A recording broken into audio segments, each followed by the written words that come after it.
This is Joseph Carpenter. Today is the 16th of August, 2024, and I am interviewing Mr. Dan Pack. This interview is taking place at Highland Springs Retirement Community in Dallas, Texas. It is sponsored by the UTA Department of History and Geography and is part of the Texas Veterans Project. Thank you for agreeing to be interviewed, Mr. Pack. Oh, you're welcome. I'm glad. Thank you. Where are you from originally, and what can you tell me about your growing up? Well, I am from Korea. Now I should say from South Korea, because I was born in the southern part of Korean Peninsula. And I was born in 1930. At that time, Korea was Imperial Japan's colony.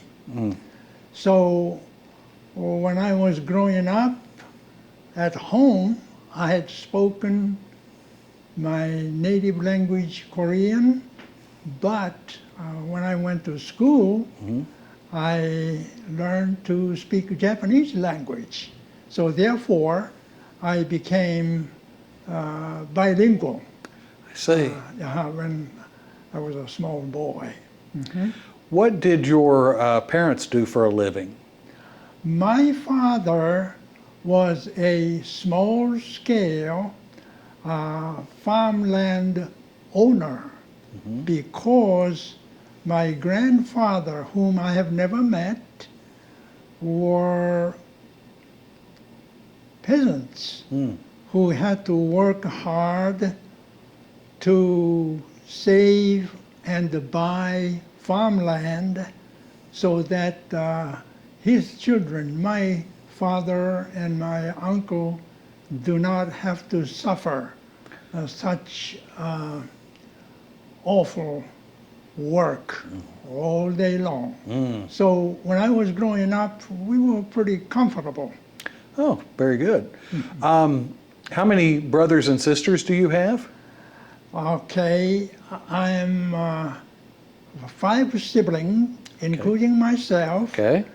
I'm number 2. I have an older brother. He passed away. I have my younger brother also passed away.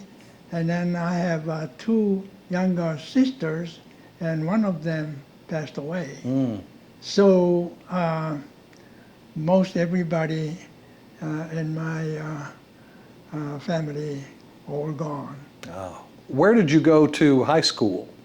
Gongju is the name of the small town, which is about 75 miles south of the capital city of Seoul. Were you participating in any activities while you were in school? Yes. At the high school, I, for some reason, I excelled in English language. And so one day there was a speech contest organized by school authority, and I won the English language speech because there was no other competition. Oh, I see. Yeah. Is that the only activity you were involved with in school? I was president of the high school literature club. And initially, I was thinking about becoming a novelist. Then situation changed. I explain it later. Okay. Did you attend college? Yes, I attended Yonsei University. Back when I went to the school, it was known as Yonhee University, but it is now known as Yonsei University. Pre-medical school, which was 2 years course. I have completed the pre-med school. Well, what happened to stall your educational career? What happened? 1950, June 25, Sunday, North Korean Communist forces launched the surprise attack against us in the south. 3 days later, on Wednesday, I watched North Korean troops marching into the city of Seoul. I still remember the bloodshot eyes of those North Korean soldiers, and that was the tremendous turning point of many millions of the people in Korea.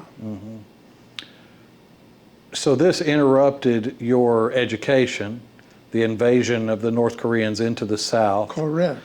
How else did it affect you and your family, this invasion? One day, when North Korean authority was in control in Seoul, I listened over the radio that Gongju, our hometown, was bombed. Next day, with a couple of my college friends, 3 of us took off, walking to south. It took about 2.5 days to reach Gongju, only to find my hometown was completely destroyed. I stood in the middle of the rubble where our home used to stand at. Then I noticed that there was a stack of ash where our study room used to be at. I approached it, took a look at it. I was amazed. I could read the letters on top of the ash. Momentarily. A wind blew it off. The whole thing crumbled right in front of my eyes. Gone with the wind. Margaret Mitchell's immortal work, which I read in Japanese language, came to my mind. My past, until the age of 19, when I went to Seoul to attend college, was gone, literally gone. So where did you go from there? I immediately went into the countryside, hiding away from North Korean recruiters who were looking for able-bodied young men to recruit us into so-called volunteer army. I was not going to volunteer nothing for communists. Then, toward the end of September 1950, a rumor reached to me that the American troops landed in Incheon.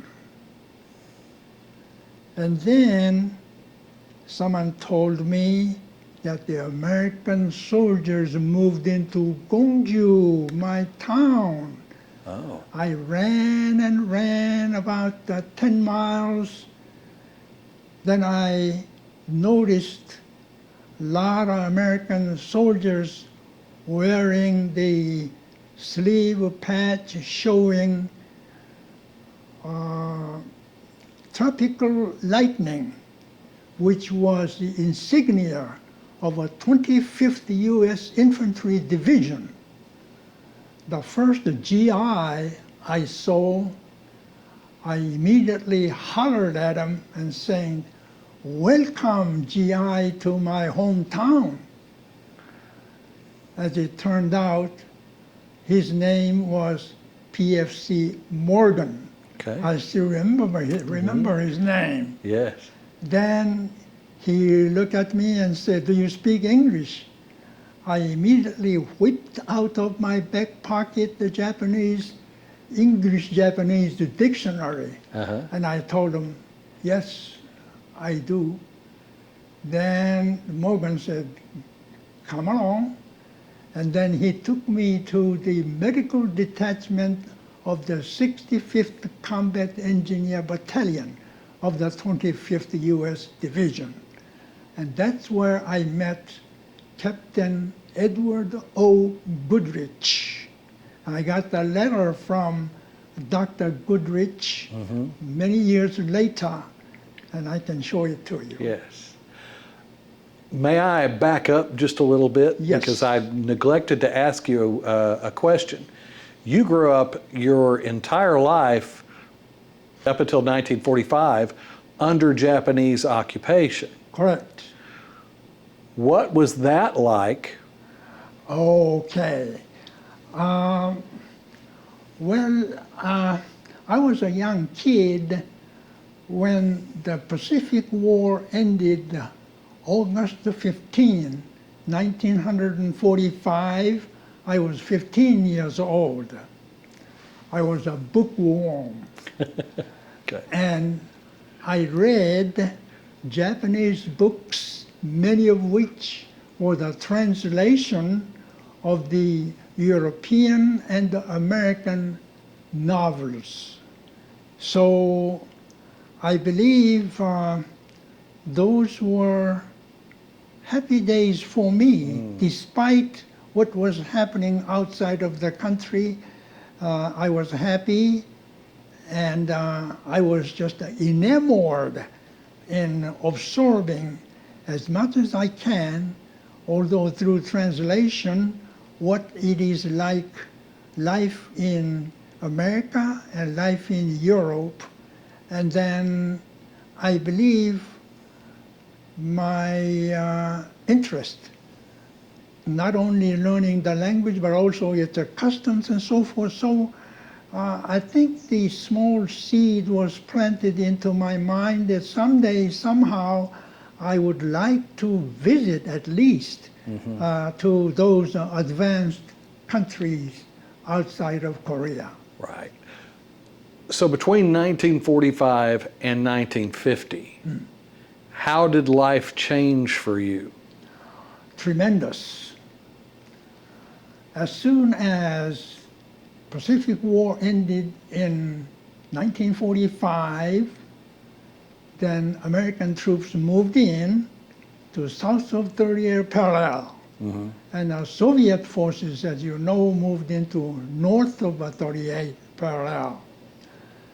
1948, Republic of Korea government was established in Seoul, and communist North Korean regime was pronounced in Pyongyang, North Korea. Lots of confusion, turmoil, North Korean agents operating in the high mountains area in South Korea. So it was not very orderly. In fact, it was just a lot of confusion prevailed. So moving back forward to where we left off with Yes. Captain Goodrich, Yes, you introduced yourself to him, or you were introduced to him. yes. What did he say to you, and what did you say to him? Oh, Captain Goodrich, Dr. Goodrich welcomed me, actually. And then he and I got to be pretty close. And then I discussed with him what I learned at the pre-med school, which was not much, but still we felt sort of like a camaraderie in a way. I see. And then years later, when I was seeking to come to the United States, I asked him to give me a letter of recommendation, and then he gave me such a flowery language he used, and I'm just really pleased to know him. Yes. Why did you decide to go to medical school? Okay. The Land Reformation Act, promulgated by the South Korean government, took away farmland from our family. Instead, the government issued promissory note, which promised the former landowner would be compensated by so much money every year, spread over many years. That piece of paper turned out to be nothing because of the war, because the government didn't have any money to pay off nothing. Right. So when faced with this sort of a situation, I figured, well, now I got to help out somehow. The only thing I could think of was to become a medical doctor. And then I should be able to help out not only my family, but many other people as well. And that motivated me to seek medical education. I see. So after Dr. Goodrich welcomed you, what happened next? I stayed with the 65th Combat Engineer Battalion of the 25th Division until May 1951. During this period of time, I had gone through a bit of a hairy situation. By that I mean, one day when ambulance where I was riding with the troops were turning the curve in order to set up a bivouac area, we heard a loud noise in the back. Deuce and Halfton truck full of medical supply, driven by PFC Popa from Hawaii. I got blown up. I hit the landmine. So Division MP came by later on and took a measurement, and then I remember they told us our ambulance where I was riding missed the landmine about a couple of feet. Oh my goodness. So the PSC Papa got thrown out and then got one of his eardrum busted. And that's one. And then a few months later, actually it's winter time, we started to see CCF, Communist Chinese Forces, appearing in our front line. You see, Engineer Battalion is the one pushing ahead of infantry, because we're the ones who had to spend the bridge or repair the road and so forth, so that infantry soldiers could follow. So then one day when we set up our, medical detachment in a farmhouse, all of a sudden, without warning, the mortar rounds started bursting all around us. It was a dry rice pad because it's the winter. And I remember Captain Goodrich was frantically calling the battalion headquarters. And then division sent a couple of tanks. And I saw the tank crew firing against the enemy position. Soon after, I also saw the soldiers, CCF soldiers, with their hands in the back, both sides of the column guarded by American soldiers. So those were the actual combat situation I was exposed to. How did you come to actually join up with the 25th Infantry Division? Did they ask you to join them? How did that come about? Well, yeah, like I said, PFC Morgan was the one who recruited me off the street. That was the beginning of it. Uh-huh. Yeah, and so yeah, those. Yeah, I guess that's it. Yeah, that's it. And they needed an interpreter?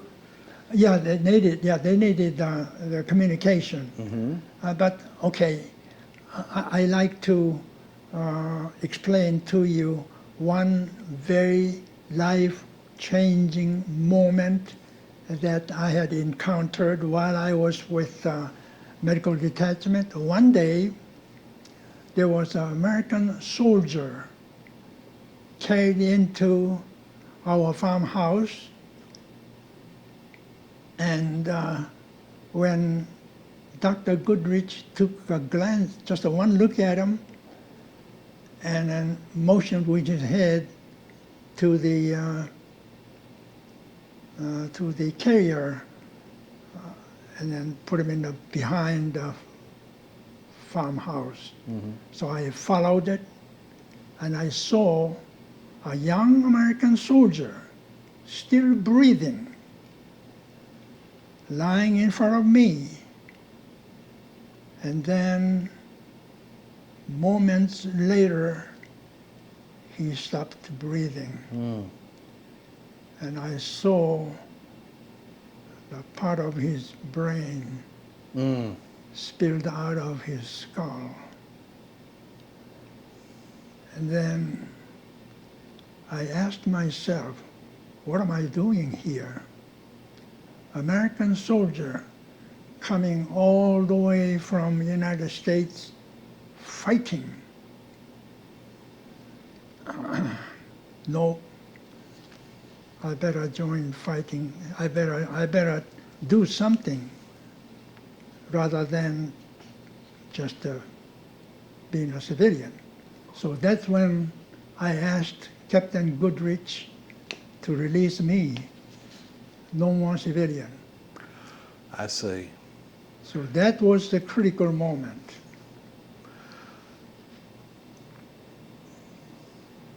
Were any of your family members in the military prior to this? Had you had any military experience at all prior to this? No, except my cousin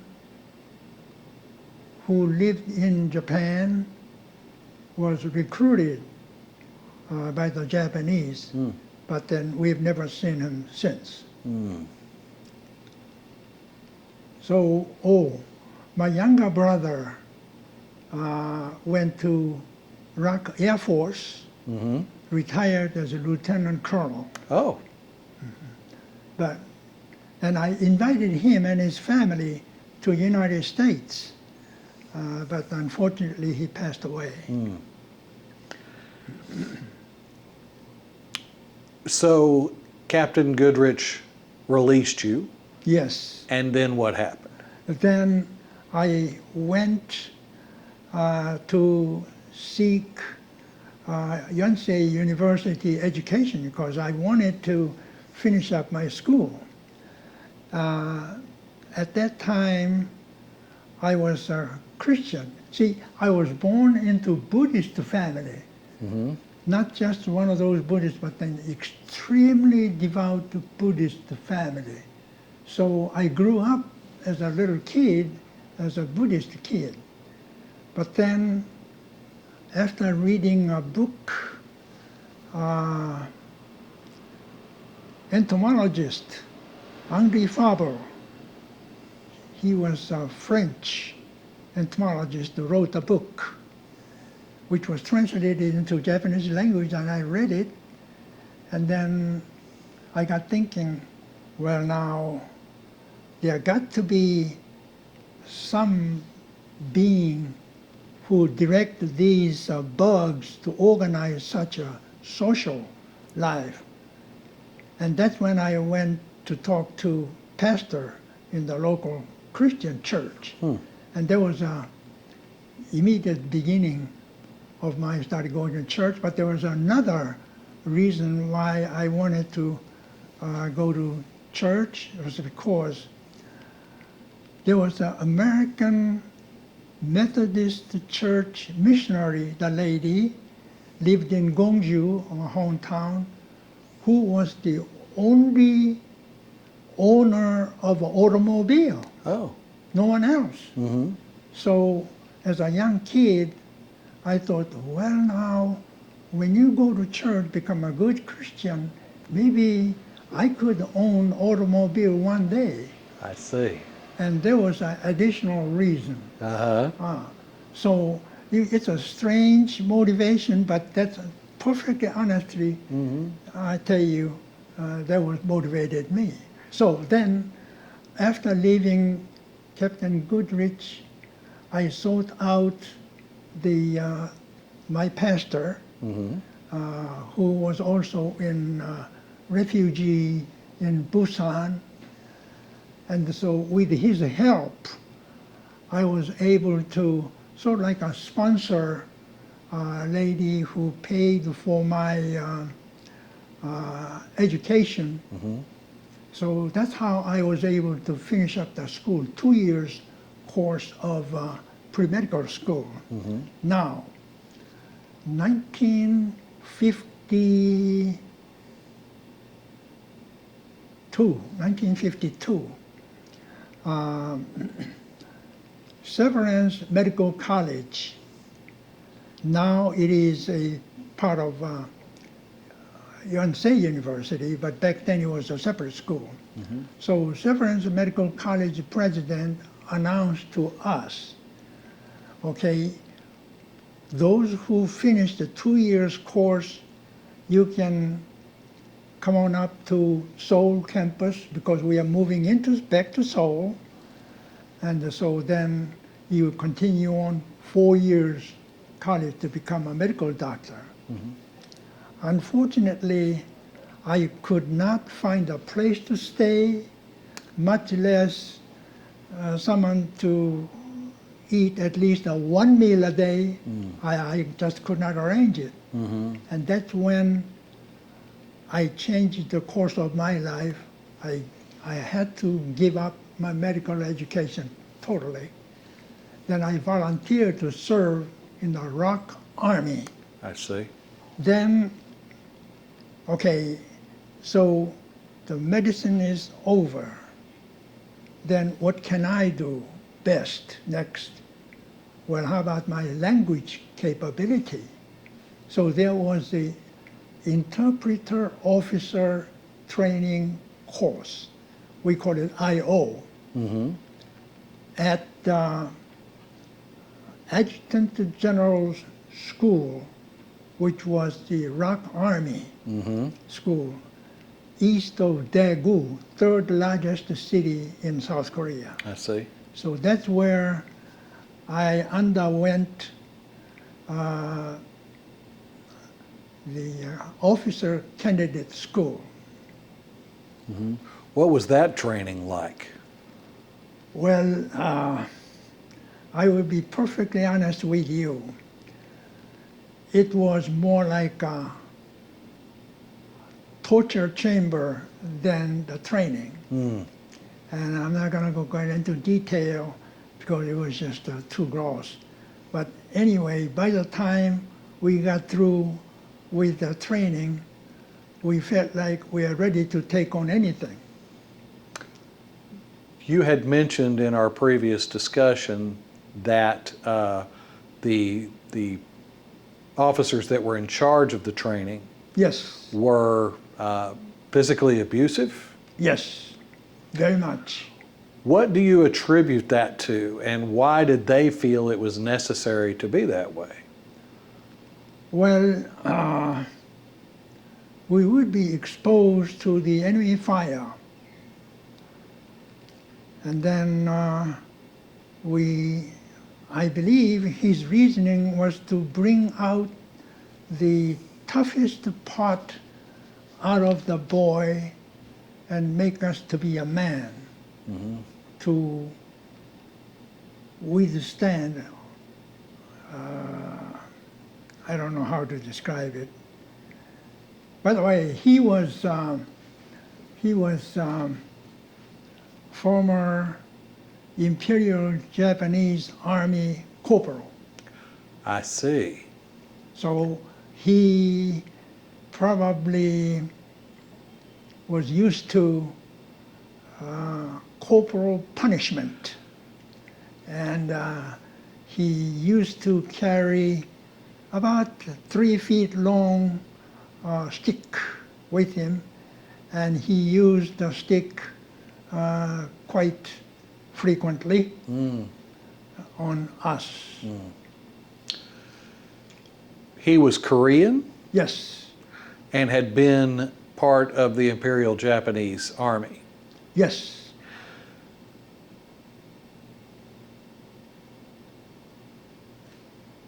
So these people who had been part of the Imperial Japanese Army at the end of 1945, they then became part of the Republic of Korea Army? Yes. Okay. So what were your duties after this training?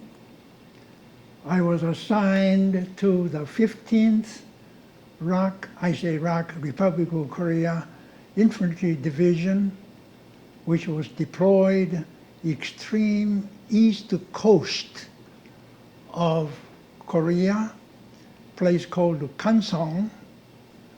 At that time, 15th ROK was engaged with the 7th North Korean Infantry Division. Hill 351 battle was waged every day. There were casualties. Every morning I was conducting command briefing in front of the general of the division. Along with him, KMAG officer was there. KMAG stands for Korean Military Advisory Group, Okay. which was American Army officers. Let me explain. I was assigned to G3 Operations Headquarters 15th Division. Early in the morning, the ground starts shaking. We know instantly situation started. We ran into situation room. Already there were officers taking frantic call from the front. Earth was shaking because 105 howitzer fired. Enemy returned their fire. Soon enough, requisition officer, ROK Army captain from FSCC, from Fire Control, Fire Support Control Center, FSCC, Okay. requisition officer rushing into the G3 office. It was a tent, not a building, but it's a tent. Then Major Wheeler was a KMAG officer. He had the only authority, sole authority to release any and all munitions to Korean Army. I see. Okay. Back in those days, ROK Army 100% dependent on anything and everything the modern warfare requires. Small arms fire, 105 howitzer round, gasoline, of course M1 rifle, 35 millimeter machine gun, heavy machine gun, 50 caliber. So Major Wheeler looked at the requisition officer and said, uh-oh, I know what he wants, but I authorized him only the other day so many rounds. Why is he here again? And then Captain Kim was his name, and I didn't have to translate for him. He knew exactly, and then he begged, please, when enemy fire us, then we have to respond. So Major Wheeler asked the lieutenant, another U.S. Army officer, okay, you go with him and make sure these guys not hoarding the ammunition. The reason for that is because President Syngman Rhee was advocating marching into North and unify the country. If American forces, armies don't do that, then we will do it. I see. So KMAG was one of the instructions coming from 8th Army was to be sure no hoarding.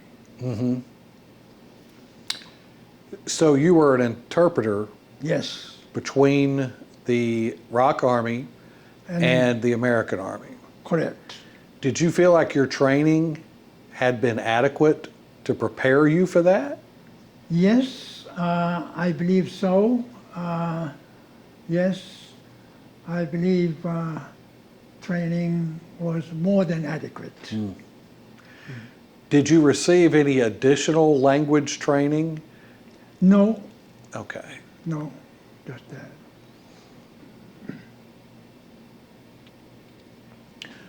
So what else did your duties as an interpreter during this period of time in between 1953 and 1958, what else did your duties Okay, look like? Let me start off with the spring of 1953.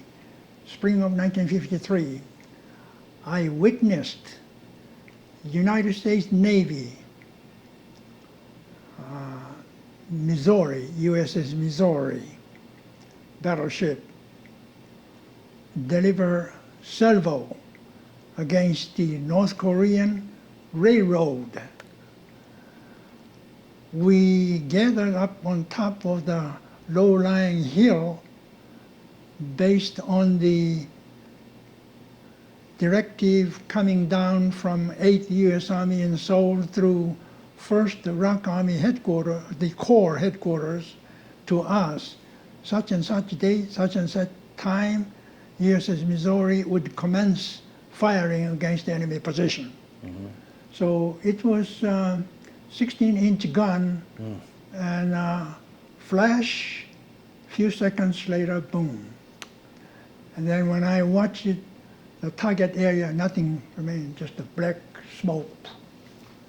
There was one thing that, and then, okay, I'm going to jump around a little bit. Okay. Then in the fall of, July 27, 1953, armistice went into effect. Up until 2100 hours, both sides, our side, enemy, we just exchanged such a fire like a crazy people. And then 2100 hours come, suddenly stopped. The whole world seemed like ceased. No one spoke. No one even whispered. And then we saw the light coming down, and then somebody started to blow tap in memory of those who perished over Hill 351. And that was one more memorable moment I will always carry with me to my last day. Captain Kim, another Kim, who was killed 2 days before armistice went into effect. 2 days before. Wow. Yeah. Then I was reassigned as one of the cadre members of 28th Rock Infantry Division. There I was aide to General Lee of a 28th Division commander. I see. I've got a letter from him. See, I got a lot of collection of these letters from him. Yes. Can I go on? Yes, please. Okay. Then 1956, I guess there was a late, let's see, fall or early winter. I was reassigned to U.S. Army I Corps, First Corps, I see. Uijeongbu. There I met my lifelong mentor, U.S. Army Lieutenant General Arthur G. Trudeau, bless his heart. And I have several episodes while I was serving as his language aide from late 1956 to February 1958, when General Trudeau was reassigned to Pentagon to assume the post of the Chief Research and Development of the United States Army. I see. Okay, 1957, in May, on Armed Forces Day, General Trudeau invited President Syngman Rhee of Republic of Korea and First Lady Francesca from Austria. So I had the high honor of meeting the first president of Republic of Korea. After, okay, that was the renaming ceremony, okay. From Camp Jackson, which was the name for the headquarters of the I Corps, from Camp Jackson to Camp Red Cloud. I see. Okay, Camp Red Cloud, all right. So after the ceremony, we went to a General's Mess Hall. There, the First Lady Francesca was there, and then Mrs. Lee of wife of Speaker of the House. Okay, I was given an honor of presenting corsage to the First Lady Francesca. I tell you, I've never seen corsage in my life, much less putting it onto the lady's dress, much less to the First Lady of all the ladies. So I looked at this way and that way. There was no field manual on those things. Right. So my sweat dropping down, and then just a few feet away, Mr. President was up over there. He looked like he just fixed a stern gaze at me. Probably he didn't, he was absent-minded, but then that's how I felt, you know. So then, Lady Francesca was not too much amused. And then fortunately for me, Colonel Dyer, who was the commander of the Corps engineer, after presenting the corsage to the Mrs. Lee, the wife of House Speaker, he came over and then tapped on my shoulder and says, "Oh, take it easy, take it easy." So he put it on to the lady, and that was some experience. Right. Some experience. Yes, I can Yeah, imagine. Yeah, yeah. Can I ask you a Yes, quick of course. question? I want to go back just a little bit again. Yes. What was the end of the war like for you? Now your country is no longer a unified country, but it's split at the 38th parallel, and it's not going back. Did you know that, and how did that affect you that your country was divided in that way?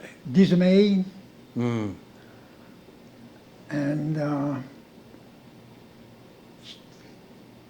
I wrote a story about the 30-year parallel of Korea, which appeared, I think, in July edition of The Voices. Even to this day, when we Koreans see each other, and then knowing that someone is having such a hard time for whatever the reason, then we tell them, okay, the problem you have over in your heart, that is your 30-year parallel. That's how we Yes. refer to 30-year parallel. We, one day, somehow, some way, the country Korea, North and South Korea, must be united as a one country like it has been for 5,000 years. Right. Someday we will. But in the meantime, we have to deal with our individual 30-year parallel in our mind, whatever the problem we have. Another question that I had for you. Yes. You were a young man witnessing a lot of violence. How did that affect you? Well, I read a lot of books, some of them about the war, but I never expected this sort of thing can actually happen to me. I see. I want to explain one more incident which I call brush with death. I explained to you earlier, when I listened to radio announcement of Gwangju being bombed, I set out with two other friends of mine and walked over to Gwangju. First day, see, it took 2.5 days, but the first day when we walked, I don't know how many miles, maybe 10, 20 miles, then toward the end of the day, we knew we had to stay somewhere overnight. So we decided to seek someplace to stay overnight.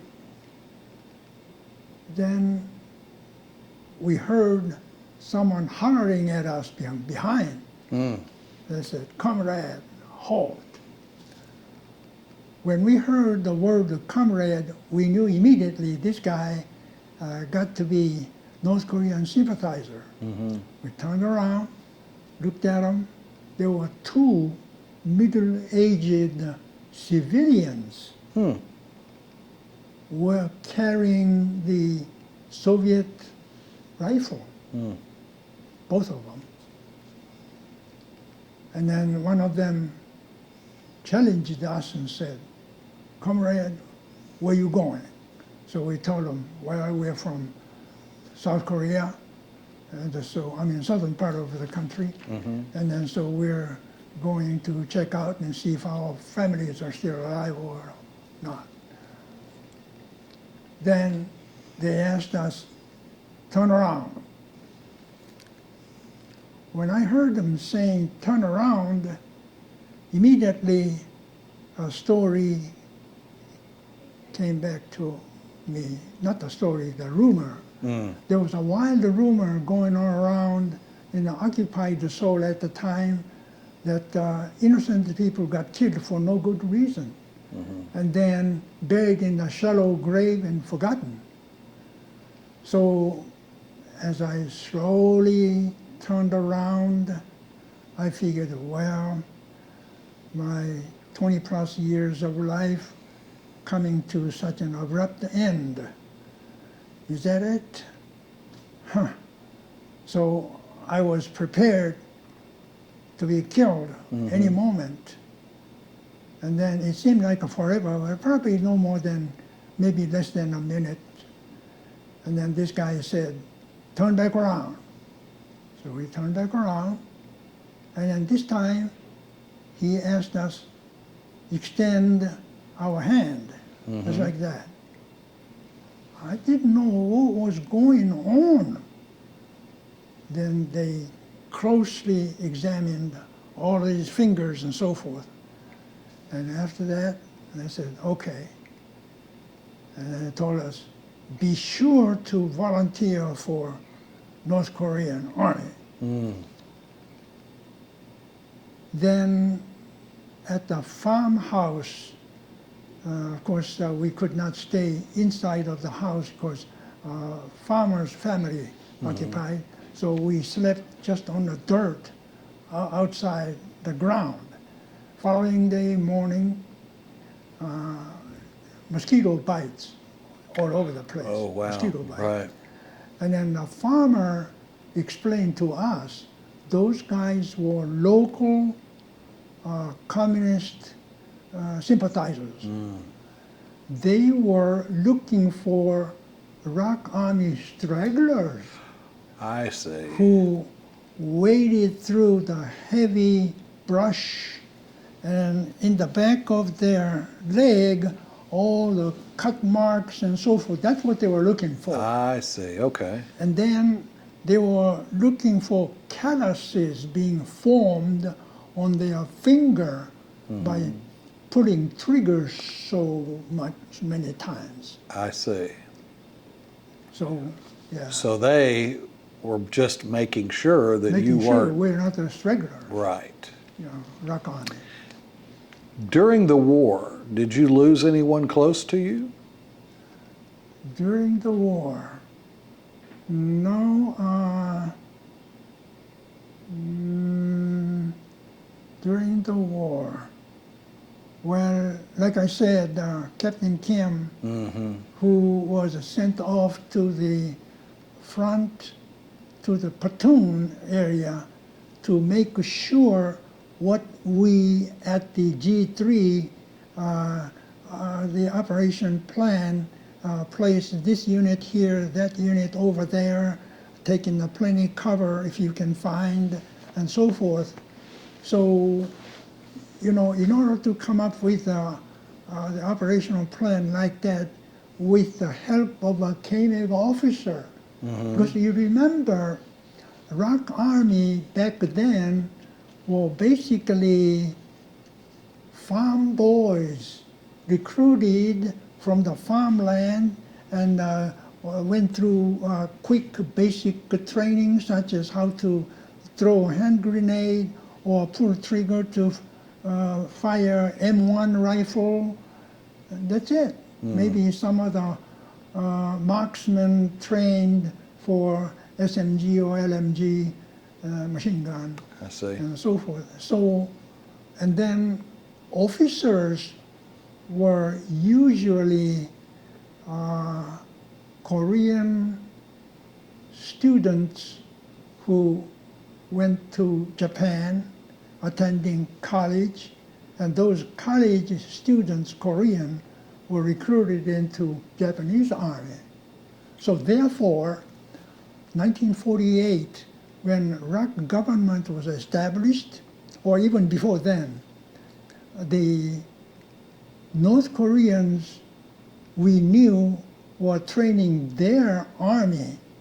So we had to do something so that with the help of American advisors, the Koreans, South Koreans organized what we call National Defense Security Force. I see. This was before the ROC Army. Yeah, the National Defense Security Force. So this National Defense Security Force was basically organized with those former Japanese soldiers or officers. Yeah, officers, okay. And okay, one more thing I like to mention, and this is very important. You remember I explained to you, I listened over the radio in hiding. Yes. That radio announcement was coming from Tokyo, Japan, Oh. because KBS, Korea Broadcasting Station, closed. You know, immediately after North Korean breakthrough and coming down south. So KBS staff were brought over to Japan, and by the order of General MacArthur, hastily set up VUNC, Voice of the United Nations Command. I see. I adopted that as my email address, Yes. VUNC. Okay. So I listened to the radio of a VUNC in 1950 in hiding. Later, in 1961, I started working for VUNC radio station Okinawa. Ah. Okay, so there is an interesting connection. Yes.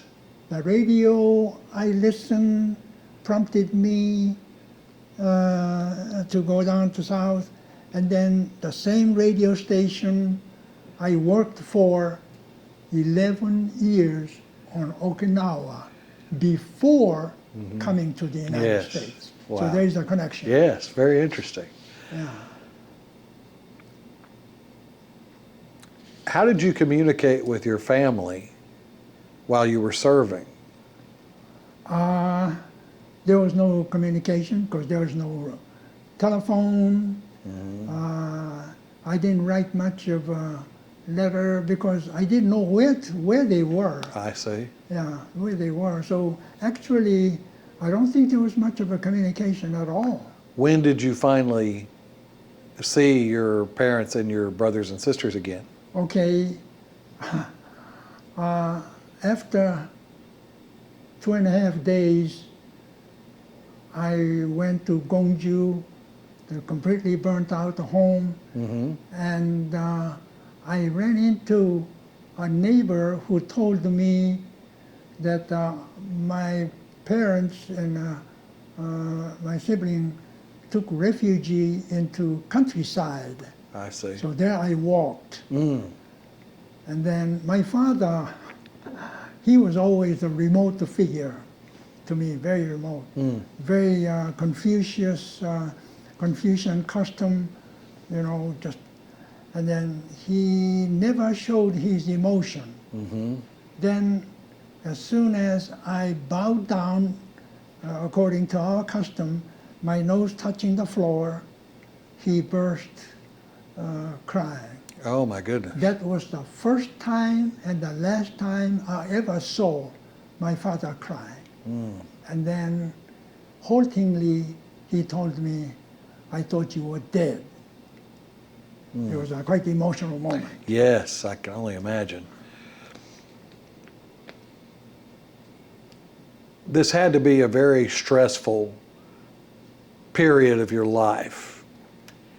How did you deal with that stress? Stress. Well, I had to be inventive. I would say my Christian faith came, and then I always carried a Bible with me. I have several Bibles. 2 Korean Bible, 3 actually, and then 2, 3 more than 2, English, and then Japanese. Oh. Just the New Testament. I still have it.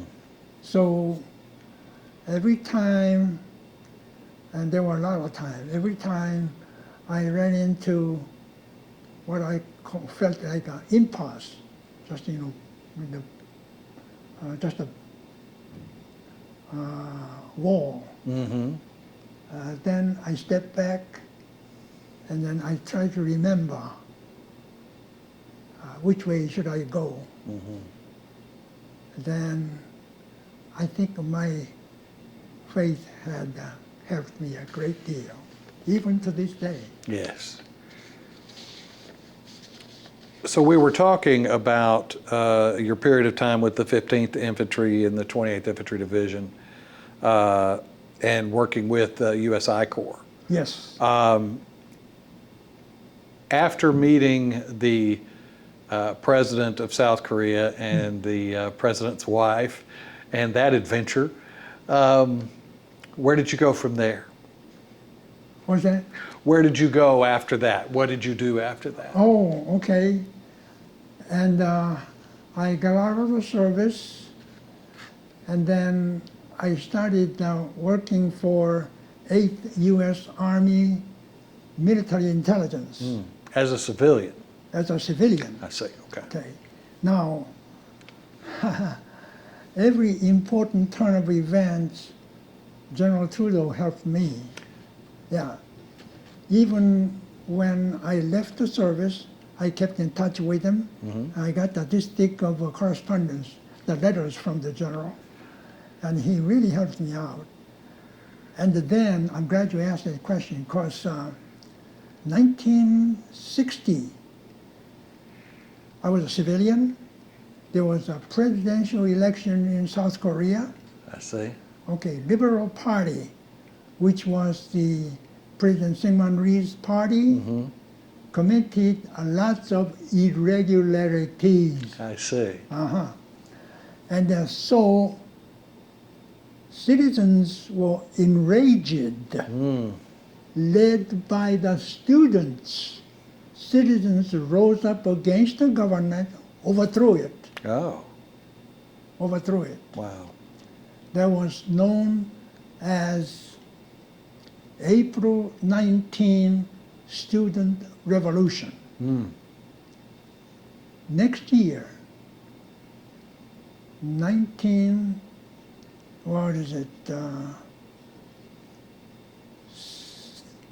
60, let's see, 1961. Okay, 1961, May 16. This time, it was the military revolution. Oh.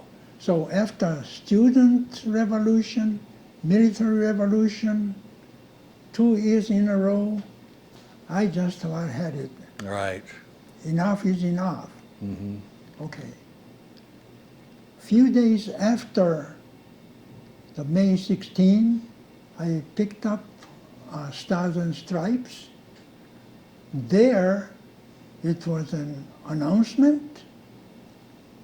United States Congress dispatched the fact-finding mission to Seoul, Korea. In it, there was General Trudeau's name. Is that right? General Trudeau went over to Seoul, Korea with the other members, fact-finding mission.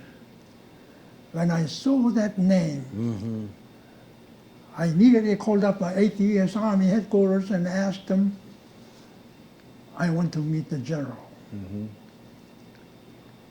He was playing golf with the 8th Army commander. And he pulled me aside and asked me a lot of questions. What do you think about the military revolution? Who are they? And so forth. And I provided as much as I know. I'm not sure whether he reflected this part of the story in his report or not, but after coming to the United States, he invited me over to Army Navy Officers Club in Washington, D.C. Oh, Yeah. wow. Of course, he was out of service by then. And then we reminisced a lot back in those days. Okay. So then I asked the general, I was still at the golf club, General, I just had enough in 2 revolutions in a row.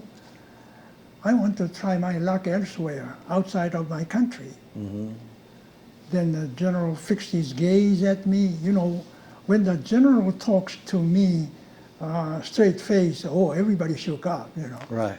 Yeah. And he said, your country needs someone like you. So you better stay here and try to help him out. I said, General, I served in the Iraq Army as best as I can with my language skill. So it's about time for me to look after my own family. Yes. I was married by then, and I have a small child. I see. Then he thought about it, and he told me, well, I'm going to stop over in Okinawa on my way back to Pentagon. So I'll talk to General Callaway. He's a good friend of mine. And a few months later, 8th Army, somebody called me and said, someone wants to talk to you. As it turned out, Mr. Masters, that was his name, he was the chief of a VUNC radio station in Okinawa. He happened to be in Korea. So I talked to him, and then soon enough, I had a travel order in my hands.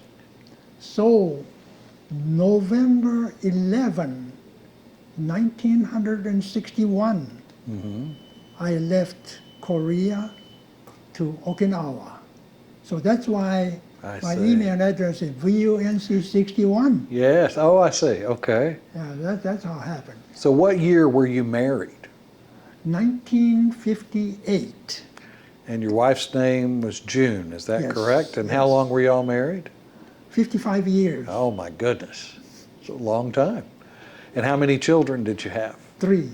Okay. And boys and girls? 2 boys. 2 boys? And a girl. And a girl. Very good. Yeah. And so your entire family moved with you to Okinawa? Yeah, Tommy, my first boy, was only, let's see, how old is it?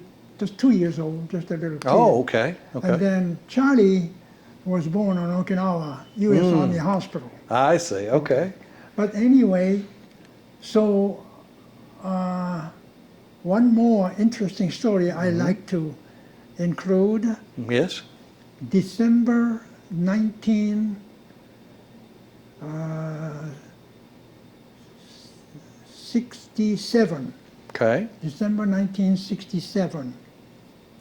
I met another president of Republic of Korea, Oh. President Park Chung-hee, who was actually the one started military revolution. Oh, really? Yes. And he stayed in power for 18 years. Let's see, from 61, 79, he was killed by his own director of Korean CIA, assassinated. But in 67, December, he was on his way to Sydney, Australia, to attend the funeral service of Australian Prime Minister Holt, I see. H-O-L-T, who went missing, swimming accident. Despite extensive search, they never found his body. But heads of states from many countries assembled there to pay respect. I see. So back to the military intelligence Yes, in Okinawa. yes. What did your duties entail? Oh, okay. On Okinawa, it was a radio station, Okay. okay? My job was to help prepare the manuscripts to be transmitted to North Korea. Our target audience was North Korean government and military leaders to inform, persuade, and entertain. We had lots of classic music played, and we had drama, and we had news, AP, UPI. I translated into Korean language, and then announcers read them off. Right. So, yeah, those were the mission statements. How long did you do that job in with the 8th U.S. Army? Okay, the VUNC you're talking Yeah, about. with the VUNC. Yeah. Okay, from 1961 to 1973. What was your rank when you left Captain. military service? Captain, You you see, were- here's the thing. Usually, the officer candidate school, when you graduate, you get the second lieutenant rank. We got the first lieutenant, skipping second lieutenant. And then one more promotion, captain, and that's it. I see. Most of the IOs, we call it interpreter officer, stopped at the rank of captain. Oh, I see. Most of us.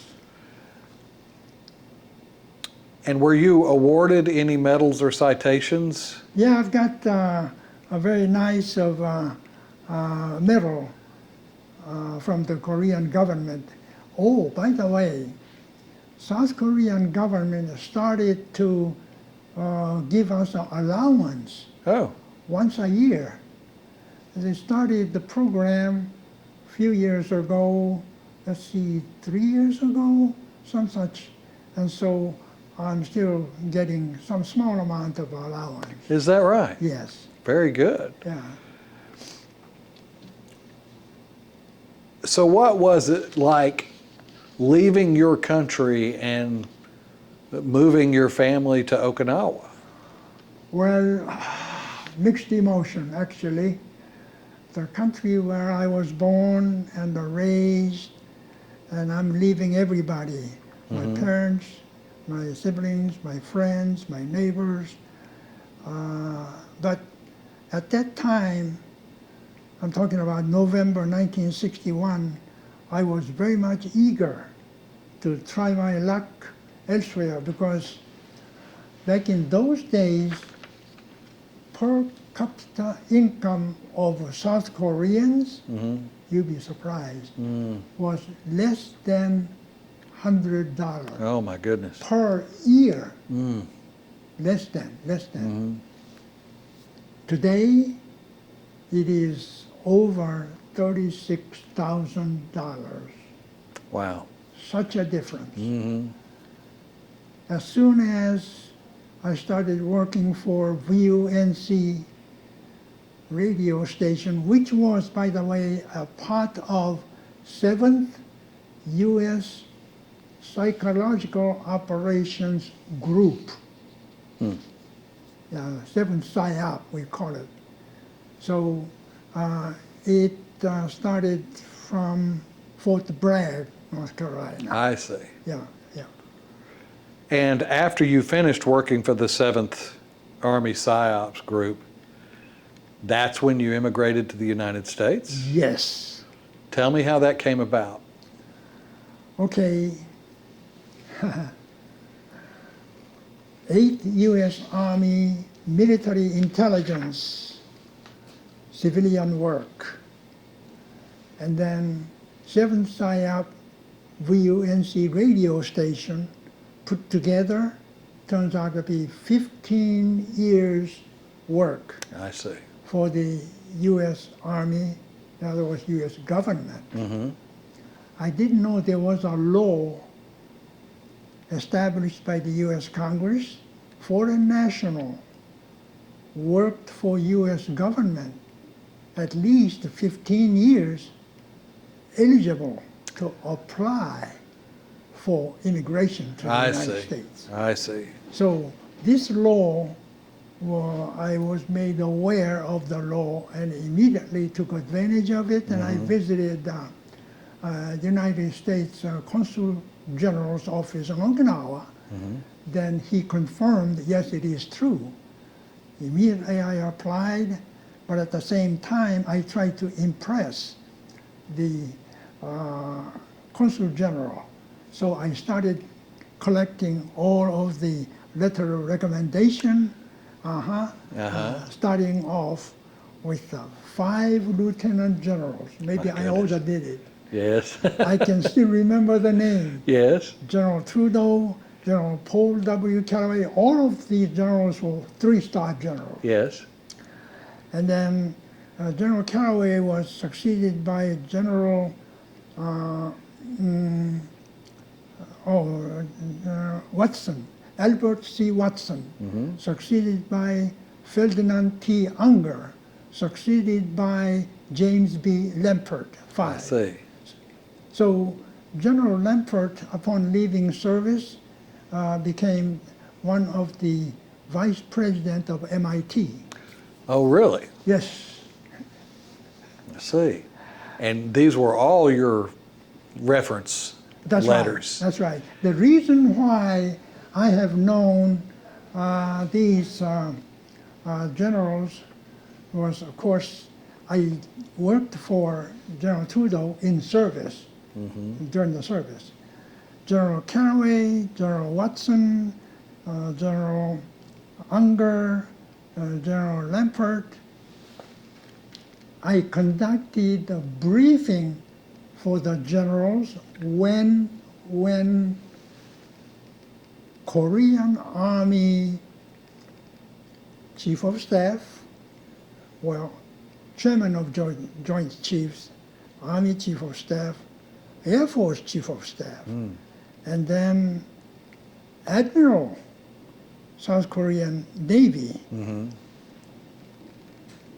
These military leaders went over to Okinawa at least once a year, every year, to be briefed on United States military support for Republic of Korea in case of resumption of hostilities. I see. Okay. Those were the exact word we used during the briefing.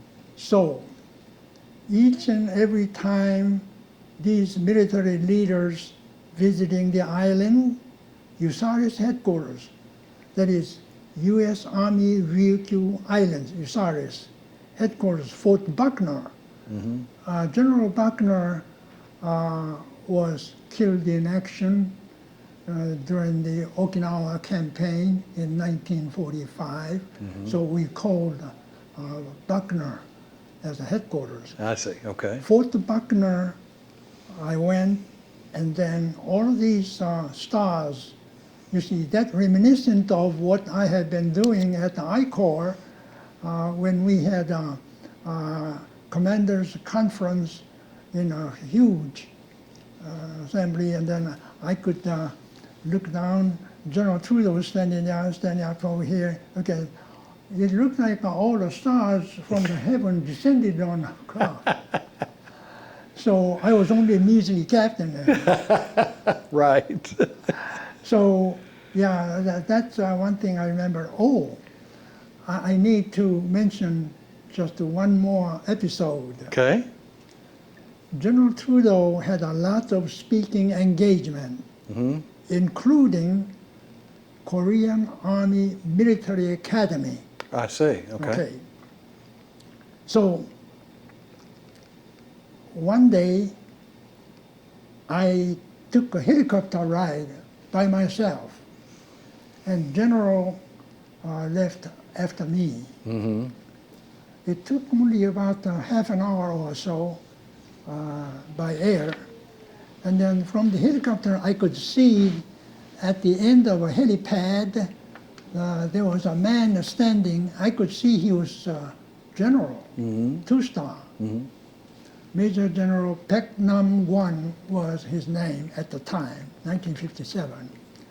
So when I landed, my helicopter landed, then I saw through the window that General Paek was saluting. I believe this is the first time ever in the history of the Iraq Army a general saluting to the measly old captain. So But because you were on your own helicopter, that's right. That's he right. thought you He were was the general. General Trudeau. And so when I got out, I'm the one who really had to salute. How did he react to that? Well, he just smiled and, Okay. and he shook hands with me. He wasn't angry.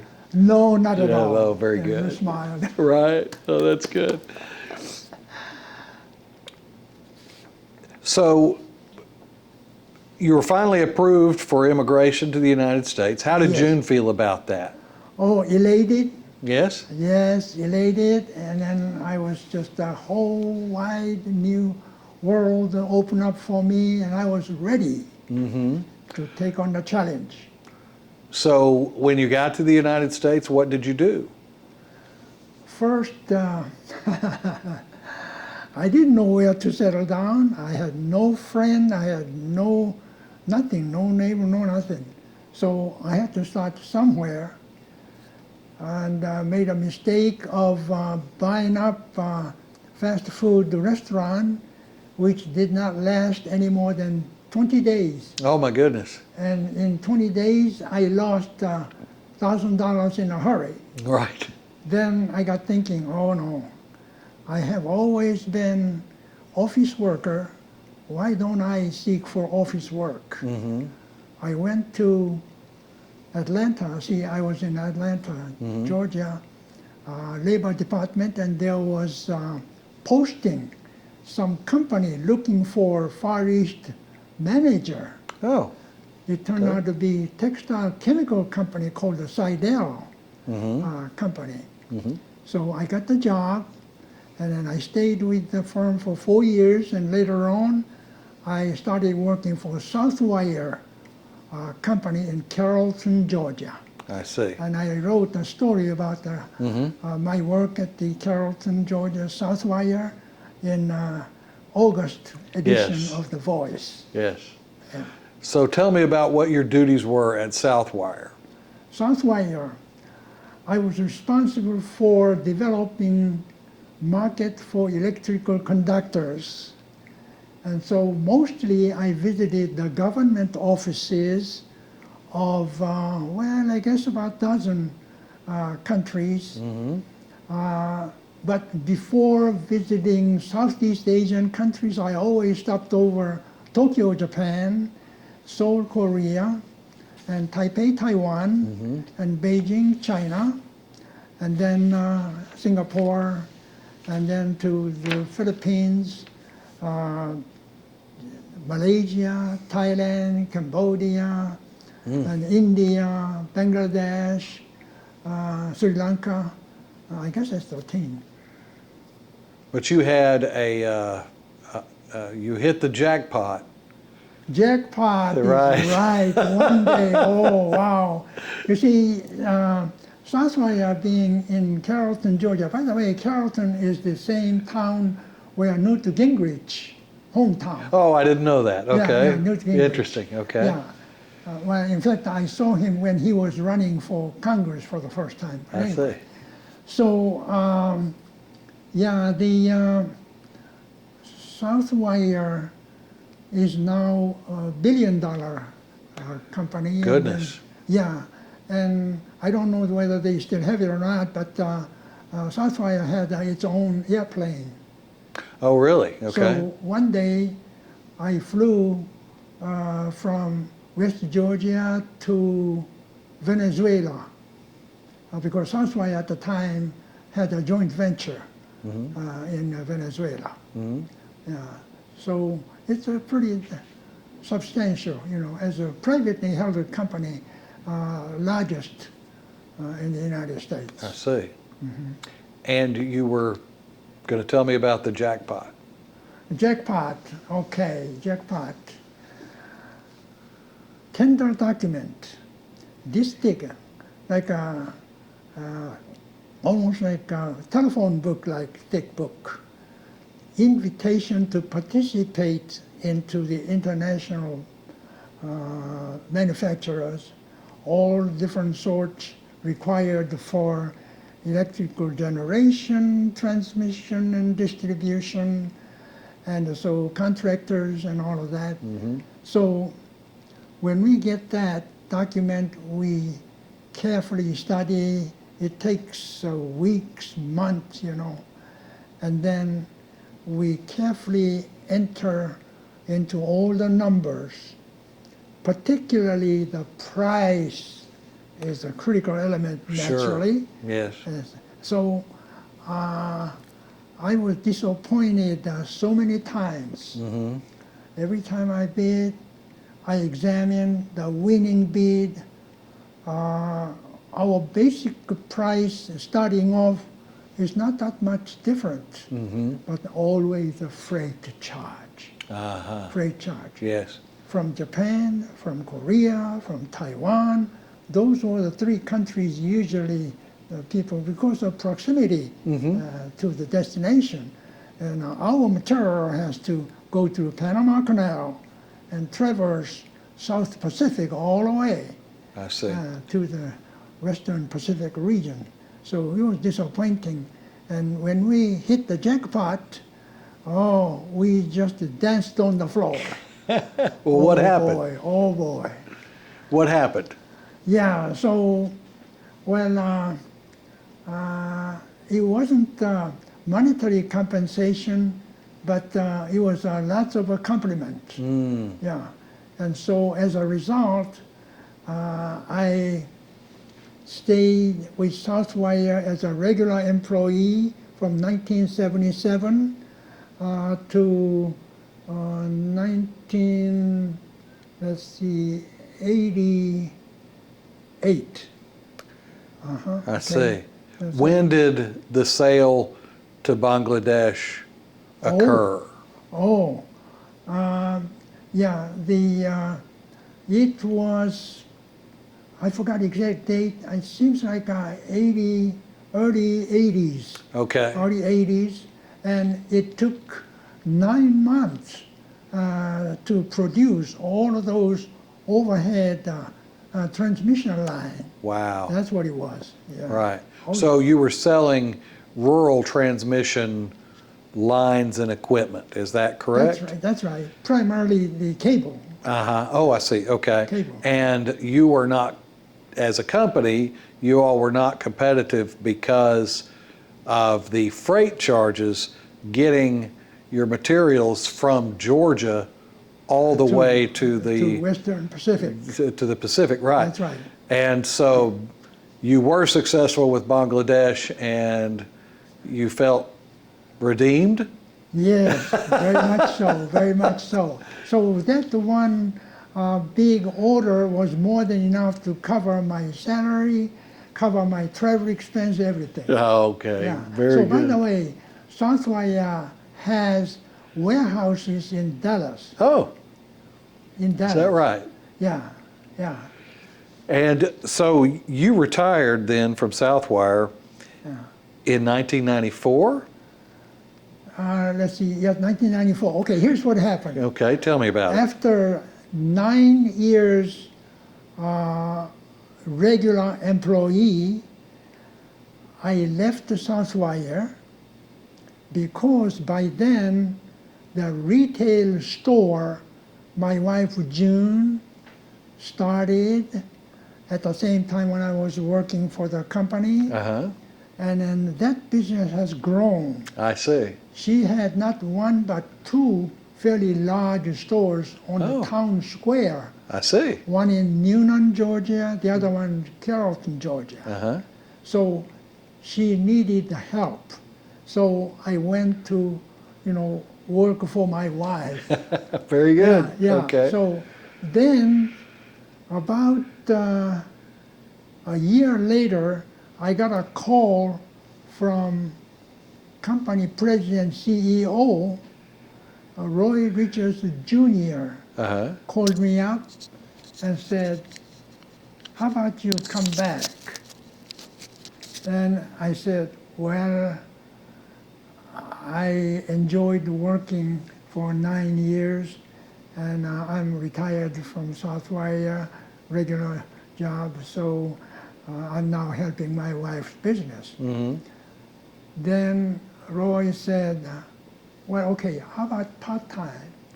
So I said, "Well, yeah, part-time, but it would have to be after regular working hour." I see. Fortunately, time difference between East Standard Time and then Seoul, Korea, for example, Mm-hmm.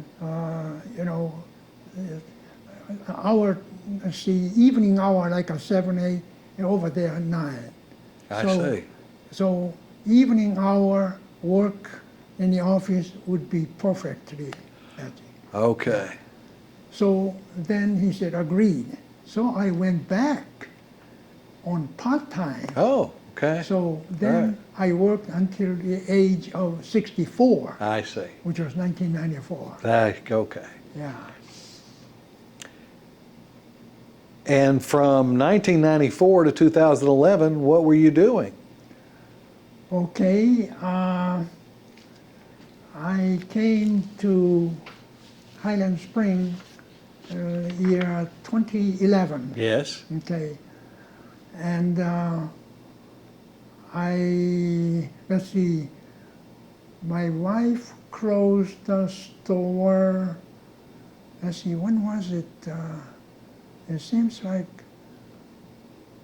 lasting many years after I left Southwire. I don't know I don't remember exactly Okay. when. But I worked for my wife. So during that time. Many years, yeah. Right. Many times. So why did you decide to move to Texas?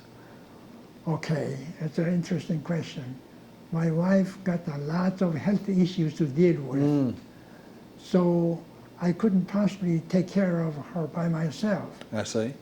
So Ellie Binkley lives close by, my daughter, Mm-hmm. asked us to come on over, and she's the one who found Highland Springs. Ah, I see. So let's go back to your military service for a minute. Yes. This is the more after service kind of questions. What was your favorite part of serving in the military?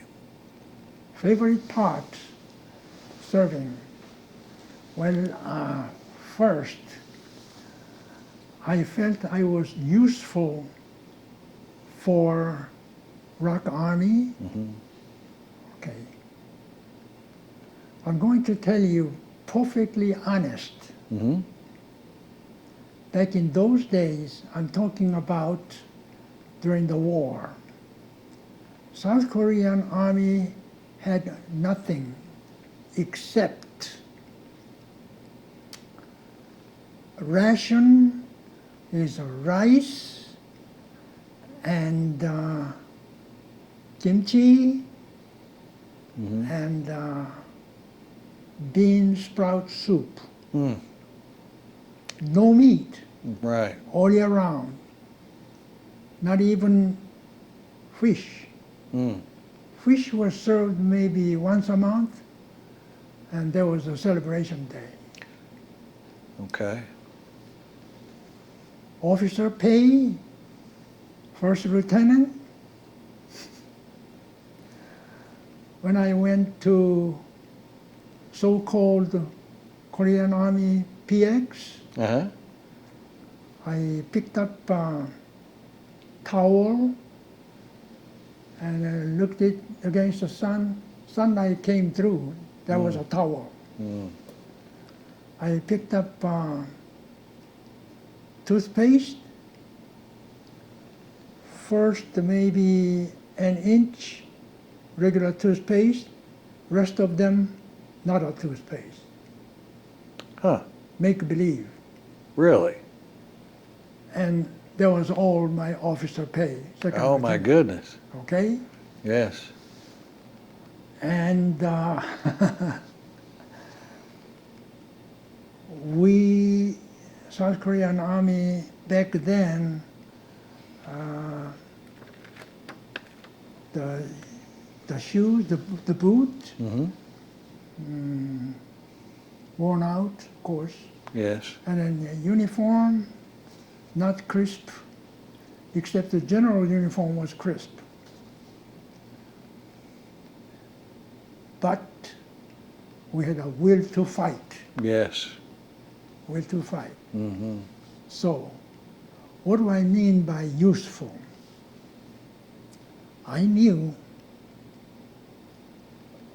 South Korea was totally dependent on the U.S. war material. Yes. As I said before, I say it again. Without U.S. military supply, we could not carry out our mission. Mm-hmm. None. Mm-hmm. So then, lots of time, we IOs, interpreter officer, was kind of a, not exactly looked down, but kind of a,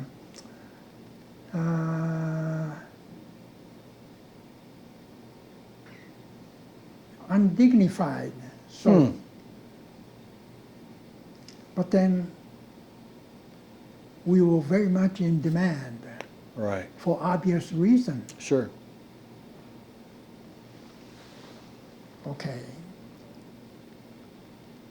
105 firing range. Firing range.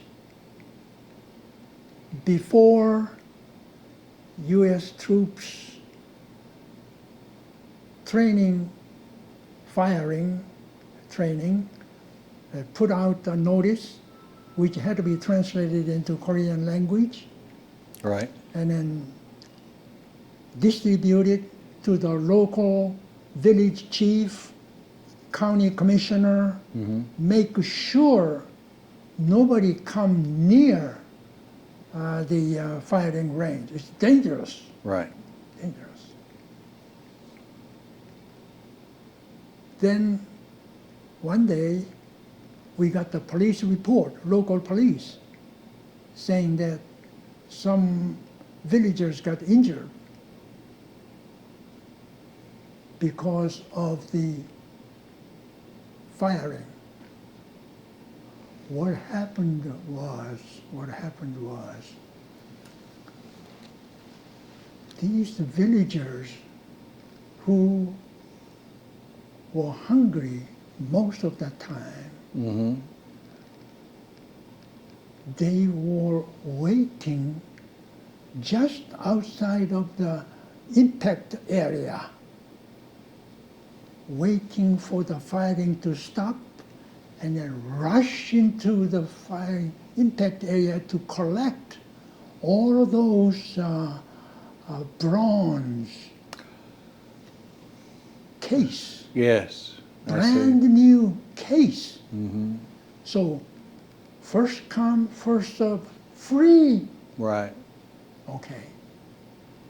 So that's why these people got wounded. Mm. That explains how desperate the people were. Yes. So at the time, I was with the Civil Affairs Office.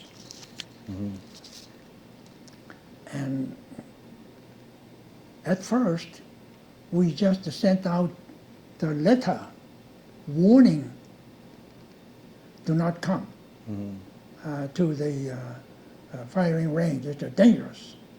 So county commissioner, village chief, and finally, no, I'm going to have to give a direct talk to those people.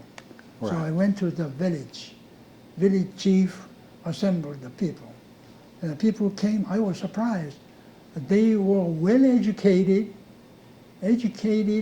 well dressed, sort of relatively well dressed people came and says, and I told them, I thought you were just a farming poor people. Then they told me, whispered to me and said, I cannot find a job. Oh. And then I asked, well, before war, what were you doing?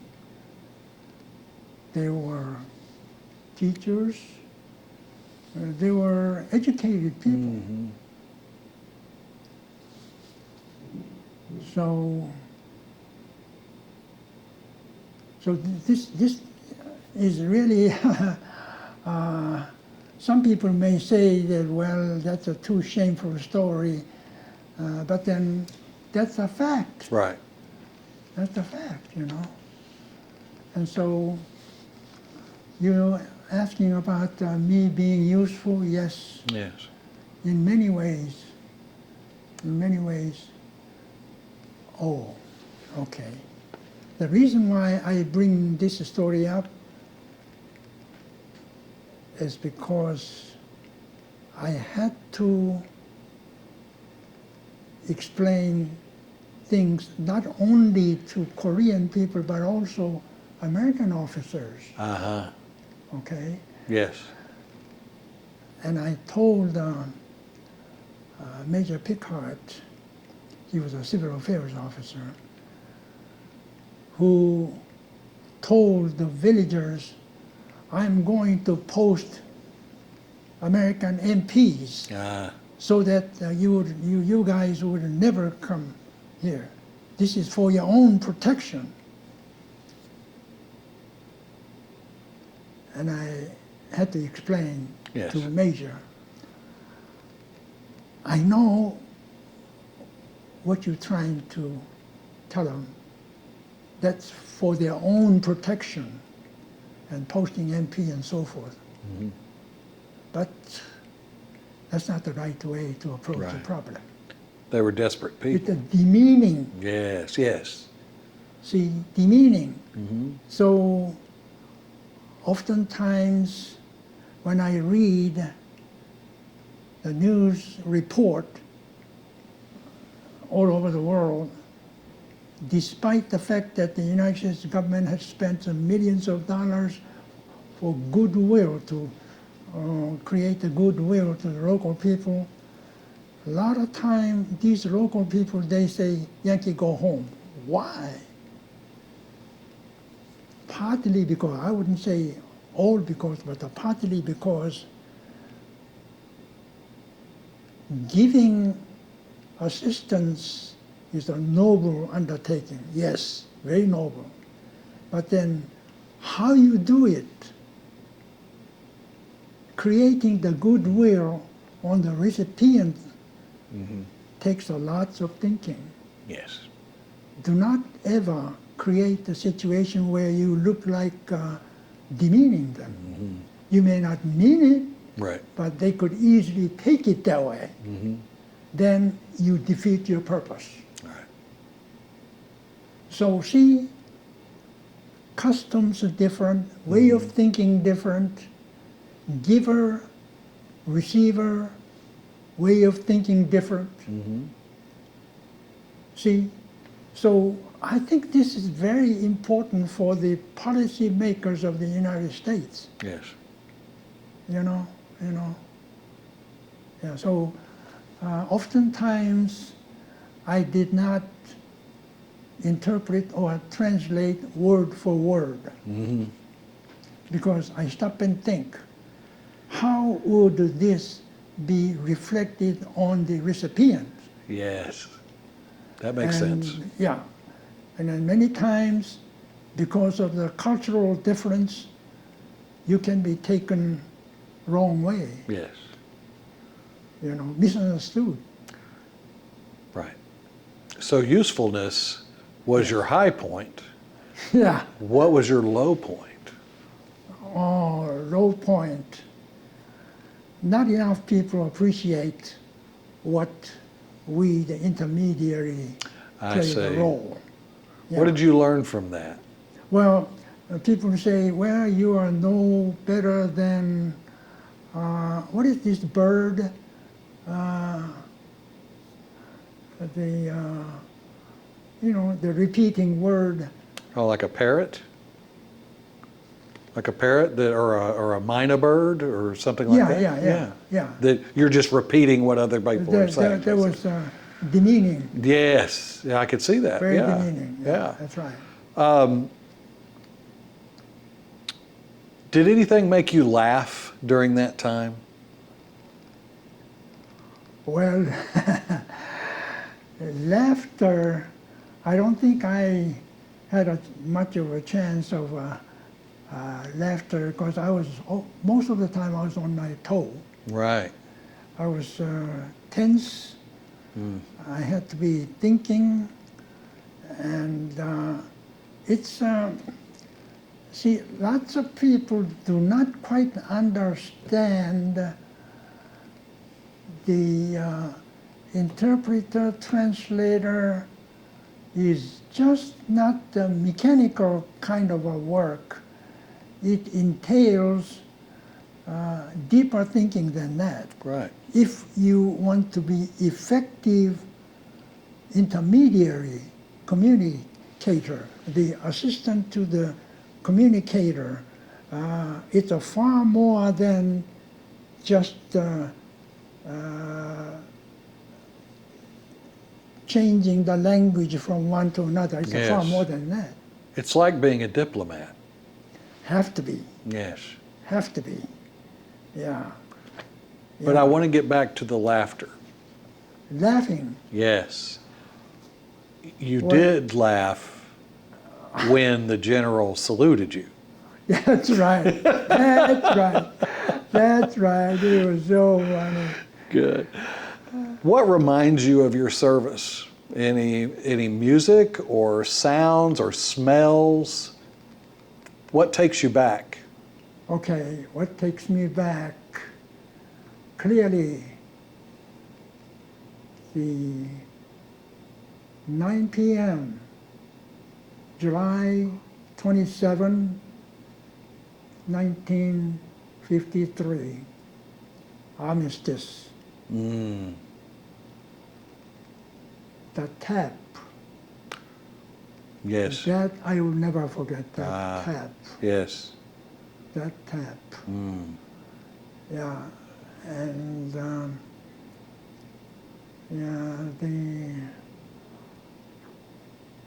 light, illumination bomb. See, I think our side had shot the illumination bomb slowly coming down on top of Hill 351, where topsoil was so pulverized, several inches sinking because of the artillery firing from both sides. And I understand at the outskirt of the hill there stands a monument dedicated to those soldiers who lost their lives within a few months prior to armistice. Oh, yeah. If you had to do it all over again, How's that? if you had to do it all over again, All over again. would you do it? Would you Well, serve again? I would be much more considerate and mature thinking, and try to convey the goodwill of American people Ah, yes. to Korean as well as Japanese. Oh, by the way, when I was on Okinawa, I took a helicopter ride to off from Okinawa. See, Okinawa is the one big island of Ryukyu Islands. Ryukyu Islands got many more islands other than Okinawa. So Ishigaki-jima was when I took a helicopter ride over there, and then there I also interpreted the Japanese. You see, yeah, I speak Japanese quite fluently. Yes. Yeah. So there, I was much more mature than before. So I tried to generate goodwill among the local people, and I could tell they appreciate it. And I do have a letter of appreciation from the mayor. Oh, Yeah, I do have it. Very Yeah, good. Yeah, yeah. So, yeah, to answer your question, yes, I would be a lot more considerate. but you would do it again. Oh, yeah, oh, yeah. Is there anything that you would like to add Well, that I we think, haven't discussed? We covered it pretty much. Yeah, I think we covered the most of the salient points that I wanted to cover. Oh, I might say, maybe you don't want to include this and so forth, but I learned after President Park Chung-hee left our brief meeting, there was a talk about recruiting me as a staff member Is of that the right? presidential party. Oh, my goodness. Yeah, so, but I would not have taken it anyway, because I was, by then, I was determined to come to Yes. the United States. Yes. Yeah, Very interesting. yeah. Well, I really appreciate the time that you spent Well, thank you. telling your story. It's such a fascinating story, and I hope so. thank you for Oh, you're serving welcome. your country, and thank you for serving your new country, the United States. Thank you for the time you spent with me. I really enjoyed it very Thank much. you. It's my pleasure. Okay.